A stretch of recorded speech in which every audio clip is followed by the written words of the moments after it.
Hey everybody, welcome back to another episode of The Art of Photography. My name is Ted Forbes, and today I want to look at a photographer, an American photographer by the name of Weegee. He went under a nickname. And the inspiration for this, I've been moving around a little bit this week, and I ran across a book that I've got called Weegee. And it's a Fiden book, and it's actually fairly small and fairly affordable. And I'll link this up in the show notes. The author on this is Carrie William Purcell, and this is a fabulous book, and we're going to look at some images in here in a second. It's a good overview of Weegee's work, just in a very light way. Well, light, you're going to see some of these images are anything but light. I will warn you, there is a little bit of graphic content in here, and if you're familiar with Weegee's works, you know that it's stylized in black and white. These things are shot at night, but just if you are sensitive, I will give you a little bit of disclaimer up front. But I want to talk about Weegee. I want to talk a little bit about Weegee, I think his importance, and we're going to look at some images today. And Weegee was born in the Ukraine in 1899 and immigrated with his family to the United States when he was about 10. He changed his name officially in the United States to Arthur Fellig, and Weegee was a name he later took and used his entire photographic career. He had a large career as a press photographer, and I think that is what makes him really important and one of the most important press photographers, I believe, of the 20th century. In addition, he also worked with film directors, made some of his own films. He was a credited still photographer on Dr. Strangelove, and so he worked with Stanley Kubrick and some of those people as well. Weegee is particularly interesting, I think, on a number of levels, and just in giving you a little bit of biographical information. Weegee, you can tell there's an enormous amount of personality that seeps out of his work. We're not going to look at things in terms necessarily of composition, of this fine art aesthetic that we formally wrap things in a lot, and I actually do on the show a lot too. He's going to be more in the vein of photographers who capture a moment and a feel and a vibe in their photos that you're not going to get by overcomposing, and we'll look at that in a second. His work isn't about those things. What's really interesting is his career as a photographer. He started out assisting commercial photographers, working as a darkroom assistant, and when he was, I guess, in his mid to late 30s, decided he was going to go off and start a freelance career. And he's gone on record as saying that he was not one to sit around and let work come to him. He was actually going to go out and make his own career. And I think particularly of somebody of this era, and really particularly comparative to our era now, this is a really tough thing for any photographer to do, to go out and really invent a career and make everything happen, down to the style of images, the really simple setup he shot on, camera-wise, all those things that added up into what made this incredibly strange photographer with this wonderful personality that was working in a commercial press setting. And this is something that, we'll talk about this in a minute, I think is a little bit lost these days, to have somebody with that much personality and style come through in Associated Press or any kind of press or news kind of story. But anyway, Weegee was incredible. He's compared a lot of times, he's a little bit of American version of Bresson, the famous French photographer, and I think some of those comparisons are obvious. I wouldn't go too far with it, but I think he shot at night. Most of his images were made in the dark with flash, and capturing society in a moment and a slice of life in a place and time in a city. And I think in a lot of those ways he could be compared as kind of an answer to Bresson or an equivalent to Bresson, something like that. But I think his work overstretches way beyond that. I think he had probably a little more versatility in his work, a little more range than Bresson did, but that's all arguable and debatable. I think the most important thing we can do now is go check out some images. So come on over, and I'm actually going to use this book today. We haven't done the book on the table in a while, but I want to talk about Weegee. So come on over and let's have a look. Okay, so we're going to look at some images by Weegee here, and I'm going to actually do something I haven't done in a while, which is throw these down on the table and we're going to look at the book. And one, I think this is it's a really small book, it's very affordable, but it's a good overview if you're interested in Weegee. And second of all, I want to show again, using a book to basically show work is a little bit different than just showing images all the time. And I'd still encourage people to collect photography books. I think that's really important. A couple things I want to talk about with Weegee here as we get into this. There's a bit of a preamble and some biographical information on Weegee. But as we get into this, you're going to see that there's a great deal of crime scene photos, and this is probably the kind of stuff that Weegee was most known for. And as I mentioned earlier, you're dealing with somebody who found a way to be very competitive early on, as became known as a crime scene photographer, but basically finding images that he could freelance sell to the press. And a lot of this was really interesting in how it worked out. Weegee used a very limited number of cameras. Mainly he used a Crown Graphic 4x5 camera, had a Rolleiflex occasionally too, but most of these famous images were 4x5 with a speed graphic. And The speed graphic, he would go with a preset setting on here, and I believe it was 1/16. There was a fixed shutter speed, and he knew what the flash bulbs would do at exactly 10 feet away. So we have a real similar vantage point in a lot of these images. They're shot at night, they're shot with a flash, so you really get this alarming, kind of stark, high contrast picture that we see a lot. And obviously there's a guy dead in the street and his hat's on the side. Interesting composition, and it has that quality, like, you're on the scene that just happened. And this was a style that Weegee became known for, and it became kind of in demand, and this is what the press wanted, and he was able to get that. The other thing that was interesting is he would literally go sit over at the police station. I don't even think he had credentials his first couple of years of doing this, and listen to the police scanner, and he'd try and beat the police to the scene. So he would literally be the first on the scene, be able to capture it without a lot of stuff in his way, and then he would take these images and sell them to the press. He also had, a little bit of a makeshift darkroom in the back of his car that he would just, go run in, get the film developed, and it was all very quick. He understood the immediacy of image, the need to get it quick, and the need to go capture it quick. And you're going to see that a lot in Weegee's work. And I know we've been on a lot on this image, but I think it's really important to talk about, the speed and the immediacy that he was able to work under, which is really interesting too. So you have shots of this building that's burning, and the fire trucks have arrived or putting water on it. And not all of Weegee's images are crime photography. You do have a lot of just wonderful street photography as well, like these kids that are playing in the fire hydrants on the street. And what you end up seeing in a more complete way with Weegee's work is a slice of life of New York, back in the day. This was 1937. And so the 20s, 30s, and 40s in New York, you see a lot in his work. And I think there's such a wonderful way of capturing that. Again, quick on the scene with things, this is, quote unquote, the wife of Major Green being escorted out of a police station. So, her husband's been accused of murder, and she's in hysterics coming out. So stuff like this would, obviously sell to the press. You didn't get anything as far as the actual murder itself, but you have something that's a strong emotional reaction that is a piece of the puzzle on that, and a way of telling a story. And you're going to see a lot in Weegee's work, a very cinematic quality to him, and I think that's another thing that made him just simply amazing. Was not only was he smart as a businessman in figuring out how to orchestrate his career, but you have somebody who is able to create a sense of cinema and drama and storytelling in his images. The victim of an auto accident here, but to have these two cars moving in the background starts to tell a story around it. The poor guy with the steering wheel in his hand down here. And to be able to do that on a crime scene, or any street scene for that matter, requires obviously a lot of quick thinking. What do you have around?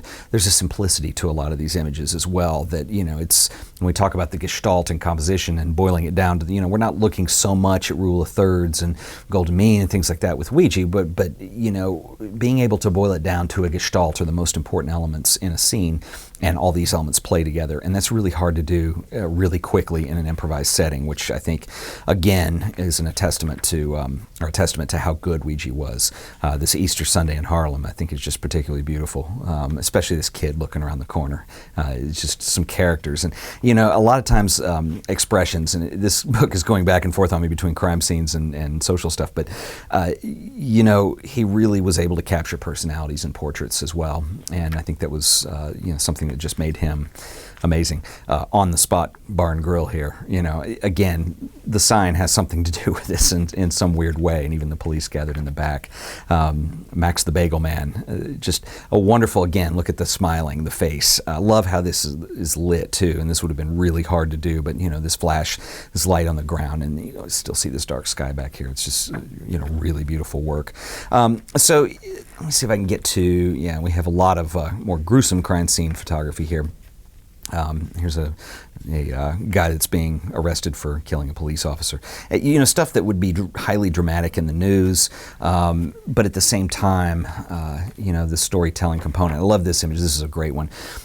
This is titled "What to Wear," and basically the story behind this is that building was on fire in New York, and this guy basically was able to wake up and help evacuate all of the tenants. He was the last one to leave, and he's still in his underwear, he's got his pants, and I love the smile on his face. And the fact that, they're saying in the caption here, the fact that Weegee was able to get on the scene so quickly, is a testament to, again, Weegee style, being able to get there quick, and make something that's beautiful, create a story, and again with the face, these characters. I think it's just, really fabulous work. Sorry I didn't bookmark these earlier. There's a couple images in particular I want to talk about. Again, a cinematic quality. These are two guys that are in the back of a paddy wagon here. They've been arrested, and they're hiding their faces with their hats. And I guess the obvious thing to do would be to try to get them to lower their hats or wait, if you're shooting a crime scene photo or something. But there's such a drama that comes out of this. The black cloaks, even the tire in the back. The fact that the image is a little bit crooked, you really draws your eye into the composition. Again, that cinematic quality. And I think this is why he was an inspiration to, this is another very famous image. This was on the cover of an album called The Naked City by John Zorn. This is one of his famous images with the gun aside, and this gentleman's been shot in the back. It's you can see the attraction to guys like Stanley Kubrick, etc. Again, here's one where you actually do have this cinematic display, a body covered in newspapers, and then The Joy of Living is the film title in the background. So, I think Weegee, again, looking at what he had in the picture, what he could play with in terms of the scene, and then how to capture that. I think that was all by design and very important to Weegee. This is another, kind of go down this road a little bit. This is a very funny image, obviously. This is Shorty, the Bowery Cherub, and this is at a bar called Sammy's, and this was taken on New Year's Eve. Sammy's was a place that Weegee frequented, and a lot of shots of, very character-oriented people come out of this, and you can only imagine the wild things that went on. But Sammy's is an important part of Weegee's career, and you see that a lot in his work. Some of these are really neat too, like these kids watching a movie, and being able to capture let's see where it is, emotion in people's faces and tell a story in that way. And there is another one here, these couple kissing on the beach. Again, you kind of have a Versailles feel to that. And this was taken a series of riots that happened in Harlem. Anyway, just capturing wonderful stuff. Let's see where I can get to the storytelling stuff. That's this gentleman in drag, again with the face and the tattoos, and what a character. And I think you see a lot of this that's painted, this juxtaposition between the two high society women and this oddball over here. The critic is what that one's labeled. Another wonderful shot here, and this is, one of, I think, the high points of Weegee's ability to use elements that are on a scene to tell that story. And again, you have a car that's crashed here. We're in Grand Central Station. Here's East 42nd Street. The one-way signs, obviously playing with the car that wound up on the roof somehow. And you also have rain falling in this image, which also gives a little bit of motion to the car, which I think is particularly of interest. It's just the master of being able to play with what's around him. Interesting image here too. This is a woman who has just been in a car wreck, and she has managed to kill this woman's husband. And the way these two stories work together, and the looks on the faces here, obviously this terror in this woman, an immense amount of grief, the surprised look on the policemen's faces. And then the woman here looks like she's just in shock, the way she's framed into the windshield of the car with the policeman talking to her. It says, say in the notes here, that she later was taken to Bellevue, basically suffering from shock and hysteria. So, car accidents. But this is an interesting one too, and I love the progression you have here in these three photos, with really all of the expressions in the cast here, but mainly this woman in the middle. And basically she has been to see Frank Sinatra, and you have utter excitement followed by disappointment and crying, overcome with emotion, and then finally the swoon. So, you have a triptych of images that all kind of work together here. But anyway, this is a really wonderful overview of Weegee's work. Some of these too, this opening night at the Met, there's a couple of these that were taken that were found later to be actually staged and set up. But, Bresson has been accused of that too, and that really doesn't bother me, because I think, on one hand, you can get caught up in the amazement that somebody can capture so many images off the cuff that are really wonderful. But, personally, and I know your mileage may vary, but it does not bother me that is not always consistent, or that sometimes you find that they were not actually improvised. But this is a really wonderful book. It's pretty short. It's not extremely dense in terms of a ton of work by Weegee. This is a little bit of a greatest hits. But this is not an expensive book. It is a fine book, so it's wonderfully printed and produced.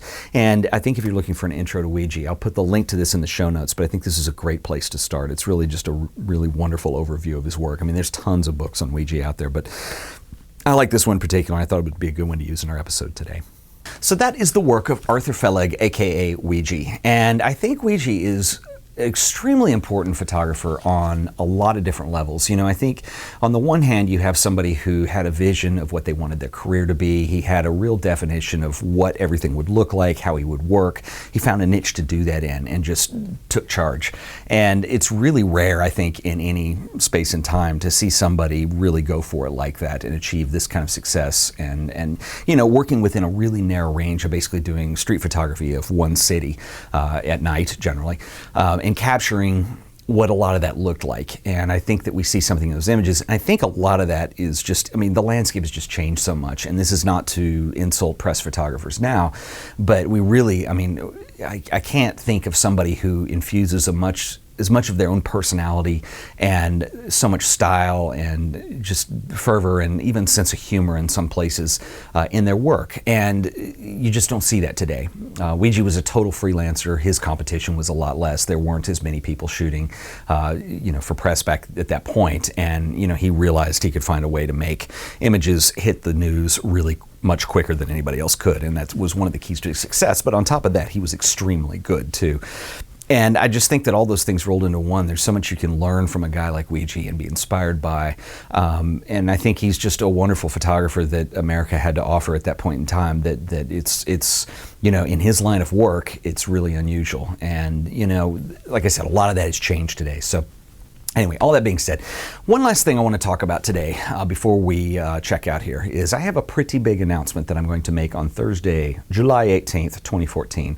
And like I said, I haven't been able to say anything about this yet on the show. There's a little bit of a gag order involved, but I will be able to reveal at that point what that is. So that is this Thursday. So I hope you guys come back and take a look then, and I've got some really exciting news that I can't wait to share. So anyway, I'll get to it then. So anyway, once again, guys, this has been The Art of Photography, and I'll see you guys next time. Later.